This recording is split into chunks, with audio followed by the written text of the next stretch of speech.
Cue the music, let's go. I'm your boy Ro, OG member of the Orange Bowl Boys, and welcome to another edition of Student of the Game Scout Team. You know what we've been doing? At the back end of this season, we started picking up upcoming opponents, and we're scouting them a little bit, see what we can see. In this case, it's Syracuse versus Cal. Full disclosure. Syracuse beat UConn, and I've been trying to use the most recent game so you can kind of get the most recent picture. But in this case, 2 weeks ago was a common opponent, an ACC foe. I know it's weird calling Cal ACC foe. So I figured it would be a better representation. So over to the film, shall we? It is a 2nd and 19. Cal comes out in an empty look. Syracuse is going to drop in like a zone. 7 are going to drop back in zone. There's some like sight picture changes in the back end that we're going to discuss and we're going to cover. Poor quarterback play leads, in my personal opinion, to the pick, but we're going to see it in real time. So what you're going to see before the snap of the ball and now after the snap of the ball, you're trying to show a 2 safety window and then you're robbering down. And I want to go ahead and pay attention to that later. And at the top of the screen, we got him just a little bit.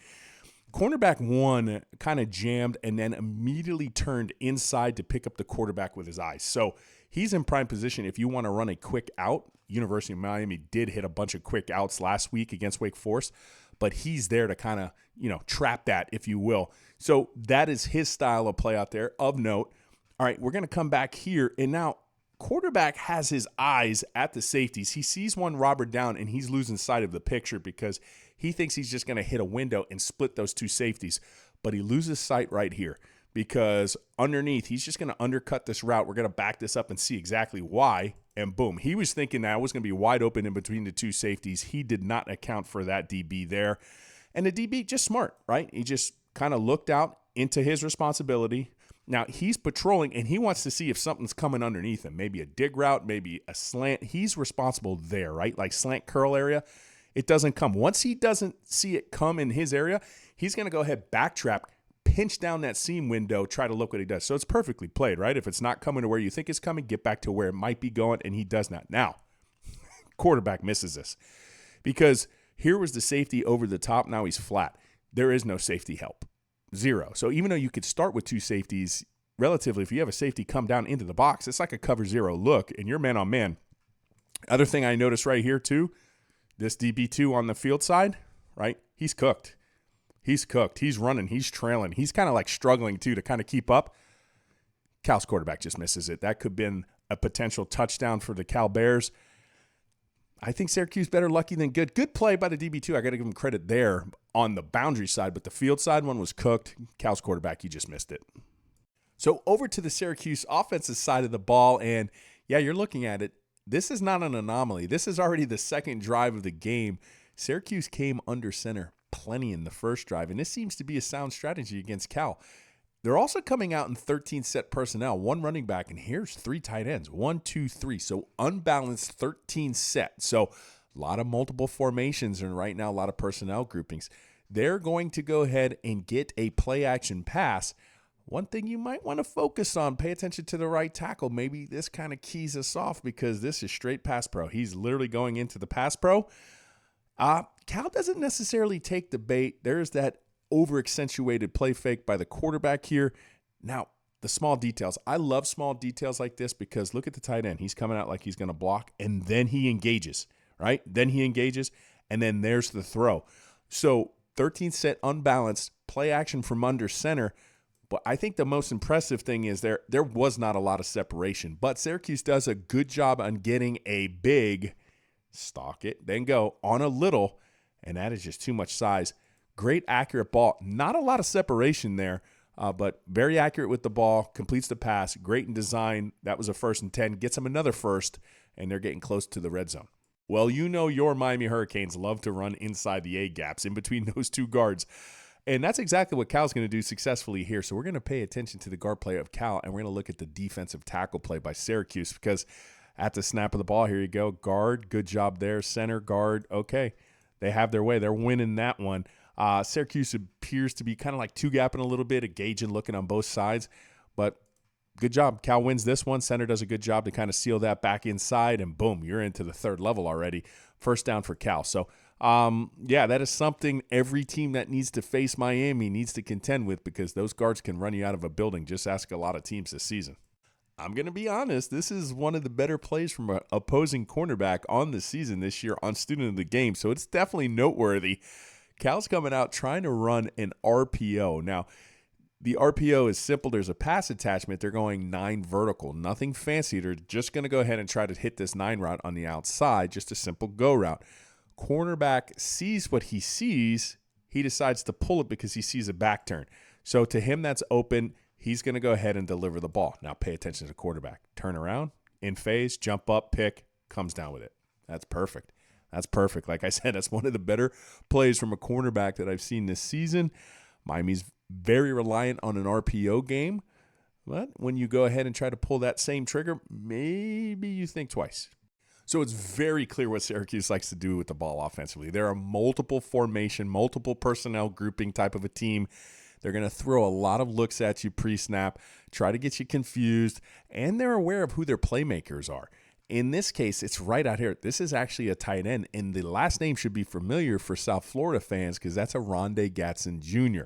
So 1 running back, 2 tight ends. So this is their 12-set personnel, 2 wide receivers here, but they're very comfortable putting a Rondé Gatson Jr. out here as an X wide receiver.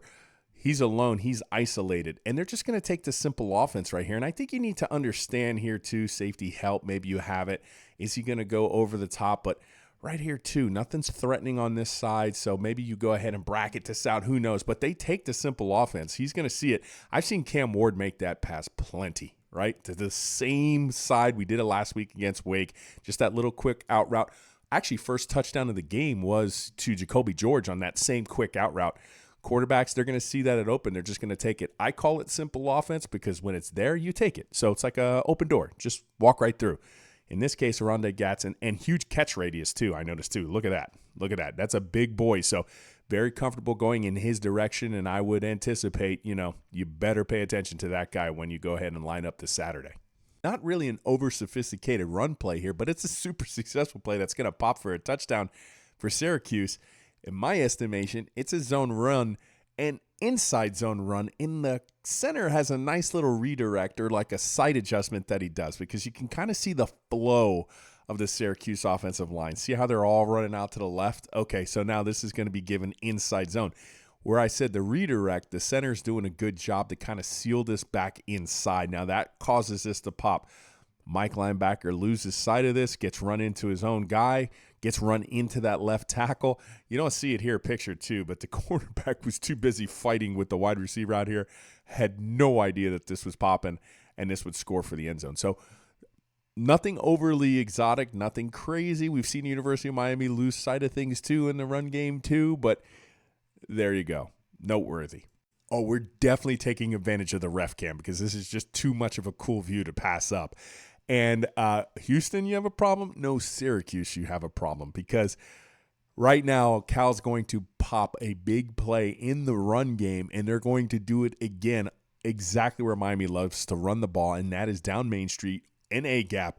And pay attention to how they do it. Guard, center, guard play with the defensive tackle, who right now is to the right of the respective center. And watch what's going to happen. He's going to try to slant in. He's literally thrown out of the way. Now we combo up to the Mike linebacker, and then a safety's going to come in there. Oop, bad angle, and she gone. And it's that simple. Now we're going to get to this view right here. Remember that tackle? He was right of the center, and now he's completely thrown out of the play. Cal's having their way up front. Like I said, good combo block there. Hey, assist on the ref. Maybe you didn't see that. Bad angle by the safety, and she's off to the races. Again, Cal's having some success on the interior. Syracuse, you better watch out for Miami. Their offensive line is a lot better than that Cal one. So the first thing I want to pay attention to is Syracuse's personnel package. This time it's 22 set. Here's a tight end. Here's a tight end. Here's 2 running backs. Here's your 1 wide receiver. So it fits the bill. This is a multi-personnel grouping, multi-formation team. So this is going to be an RPO. It's a predetermined pre-snap one because he has to determine early where he wants to go with this ball because I don't see how he's syncing it up with his vision. I don't feel this is post-snap. I feel this is pre-snap. I'll build the argument later.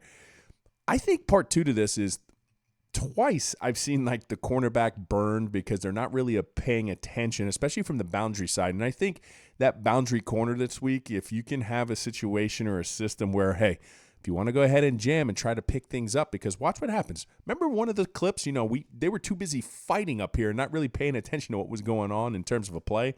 Again, same thing here. I know he's trying to ride this. I know this is man coverage, but right here just goes and just rides this. He doesn't care. He's out, and he immediately vacates.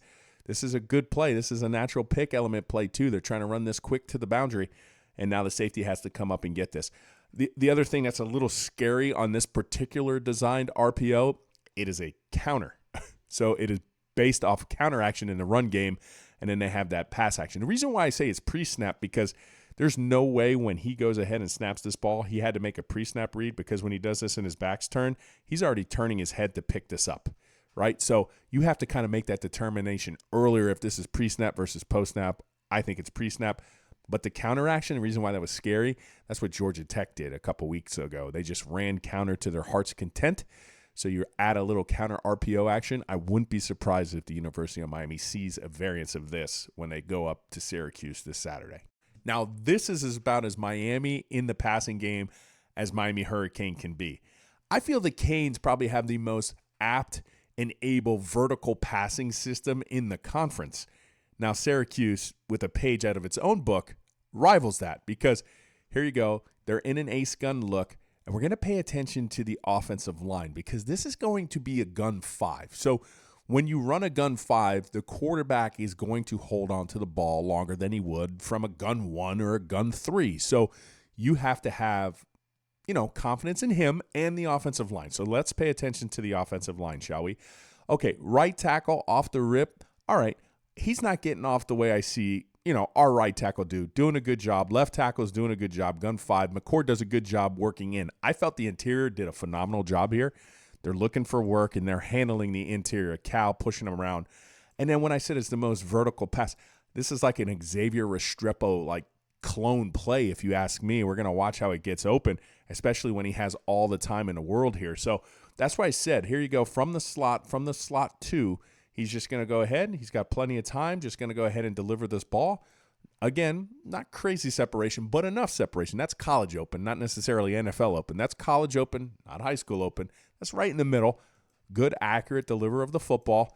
Vertical pass heavy team too, can be at times. So University of Miami, you're going to have to pay attention to that as well. So now they're going to run this tight end mug blitz buster. You got to go back to the Josh Gaddis years. I know you don't want to. And at Michigan, they showed this a lot, especially in their Big Ten championship game en route to getting into the playoffs that year with Josh Gaddis as the offensive coordinator.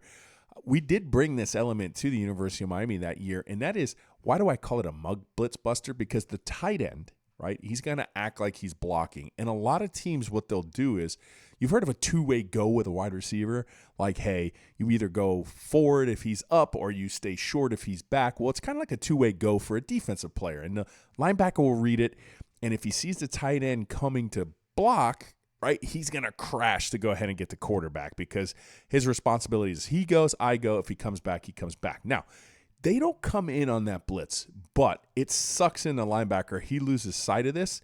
So the block element is there, and then it goes right into the pass. So it's part of like their check down series, but it's a very creative, combative element to the mug blitz, and it's still something you got to pay attention to. So haven't seen that on film this year from any other opponent. I remember running it vividly under the Gaddis years, but they definitely ran it against Cal. So Syracuse is going to go into motion. Cal's going to come down into man and run man-on-man into the boundary side. And again, boundary defenders, if you could keep your eyes to the prize, my goodness, because right here, you're going to notice they're going to run a slant wheel concept. Never turns, picks up the quarterback, and then there it is. It's a wheel that turns into essentially a stop fade. That was the adjustment that they had. Beautifully thrown ball, but I want to go ahead and back this up because, look, all right, you're seeing this. You could play this out of the corner of your eye. You're picking up the quarterback right here. Okay, back's completely turned. I mean, this is going the other way. This is going the other way.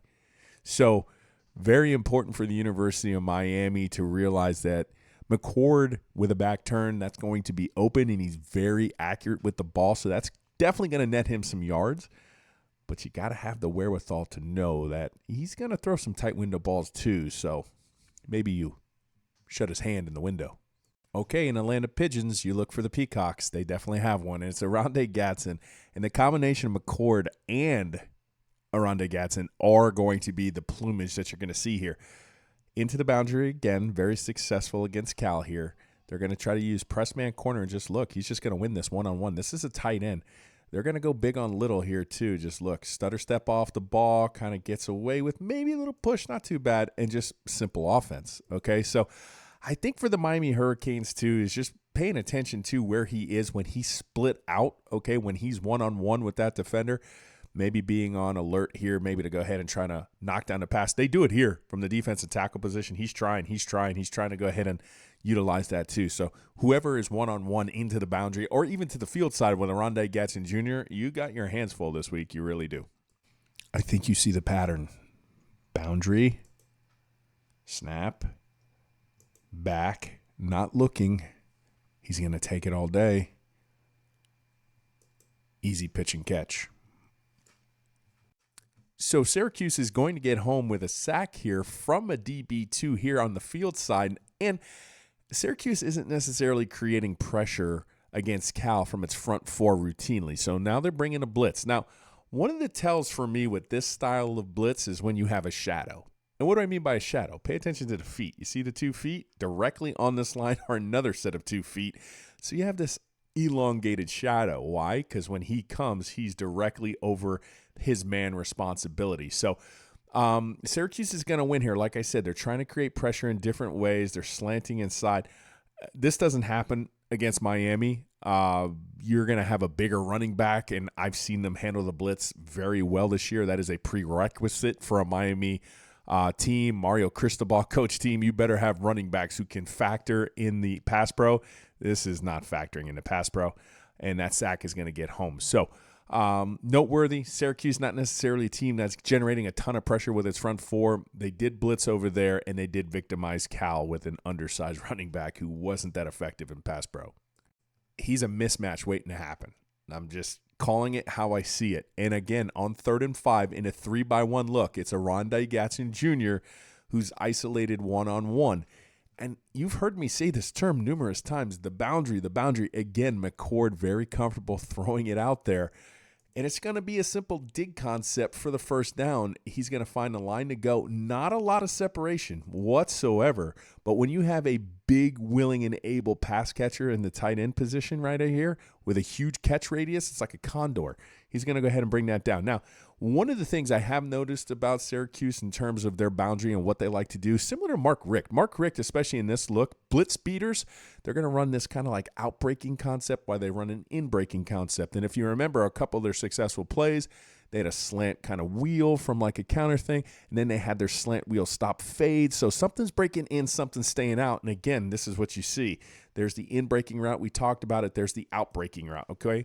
Putting a lot of stress on the defense. But again, that's a mismatch. It really is.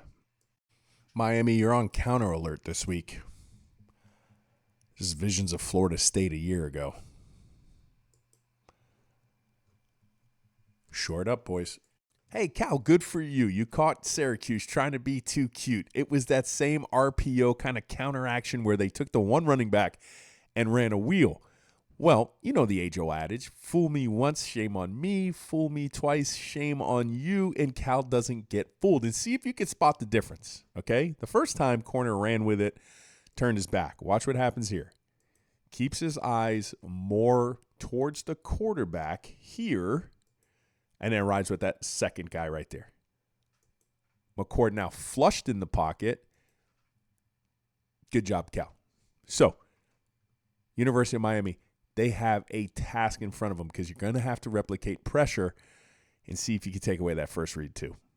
It's going to be really, really simple. University of Miami, if you want to have a successful outcome on the road against Syracuse, it's going to be plays like this. This is 5 versus 3, and they just win this right here at the point of attack, flush them, and that's it. It's like that Tom Brady-esque kind of a philosophy, right? You let him get too comfortable, he's going to pick you apart. But if you can generate the pressure with the limited amount of blitzing, you could have success similar to that. Now, Miami, you have a good pass rush. You're going to have the opportunity to use it this week. And when you do, you got to get them on the ground. And this is going to be the last clip of the evening on the scout team. So 3rd and 17. It's 33-17. Syracuse's offense has had its way. Cal did find a lot of success on the interior with its run game, and University of Miami is going to have to rely on that this week in Syracuse. But I feel that Syracuse could find itself doing the same thing against Miami, and that is if it's not generating enough pressure from its front, the blitz will then come. So Syracuse is going to bring the blitz on a 3rd and 17. Here comes one a little bit delayed. They're going to go ahead and get this strike on a one-on-one situation, and I think that's where the University of Miami could go ahead and win some one-on-one matchups against the secondary. Number one offense in the land. I think the University of Miami's offense can have its way with Syracuse defense, especially on the interior run, protecting Cam Ward and doing what Miami has routinely done throughout the course of the regular season. Defense is going to have its hands full because I'm going to make the last prediction in terms of offenses. The more sophisticated offense, the more variety-stricken offense is actually going to be Syracuse this weekend. So I'm curious to see how this game plays out. I expect a lot of points, but for the final time, my friends, stay safe out there. Bang.